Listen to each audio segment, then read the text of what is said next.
I'm going to be talking about the industry analysis for our company. The tech sector has been a source of some of the most successful startup ventures over the last decade. A great example would be the social network game development industry and our company Zynga. They've been able to turn a $700,000 revenue to about $1.3 billion in just about 4 years. This industry has very low barriers of entry, and there's not a necessarily large amount of capital or financial resources needed to generate a quality product. This industry has been named to Forbes' 11 hottest industries for startups, which has a lot to do with the efficiency of generating revenues. However, this industry struggles with products that have very low life cycles, as well as having to deal with technology and innovation that is changing by the minute. Zynga's substitutes, in our minds, are relatively lower threats.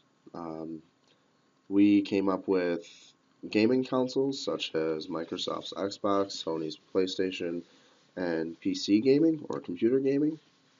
To clarify, when I say computer gaming, I mean having to download software and making tangible purchases to use your computer as a gaming system. I'm not counting games such as online games that you can get off of Facebook or other online platforms of that nature that are very easy to just begin playing. For Xbox and PlayStation, switching costs would be relatively higher since you have to purchase all the hardware to participate in their games, hardware including the actual consoles themselves, monitors, cords, and the actual games. The consoles alone are around $300. So in that battle, Zynga wins. They have the advantage since most people already have mobile devices and computers.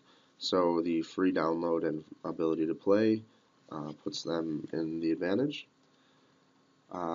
However, the life cycle of console games are much longer, as well as the quality of gameplay is much higher. However, we still see it as a very low threat because gamers that choose to play console games are looking for a much different experience than if they were playing Zynga games or social network games. Unfortunately, Zynga does not have the ability to put out their own games. They need a platform. They need to find suppliers that will support their games. The three main suppliers are Facebook, Android's Google Play, and Apple's App Store. Again, because they don't have their own platform, it puts them in a buyer-supplier holdup. The suppliers have the substantial bargaining power and leverage, since their platforms are the key source of distribution, marketing, promoting, and payments for Zynga and companies of that nature.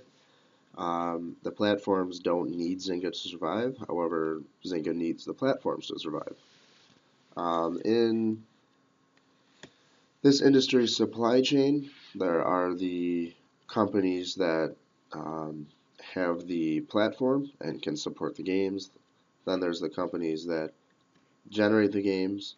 And then there's the companies that are looking to advertise in the gameplay. So in this scenario, the buyer would be companies that are looking to take Zynga's advertising space. According to Zynga's 10K, the value of their games and their business are determined by the amount of players that play the games and the amount of social interaction generated. Engaged players drive bookings, which increase both game and advertising revenue.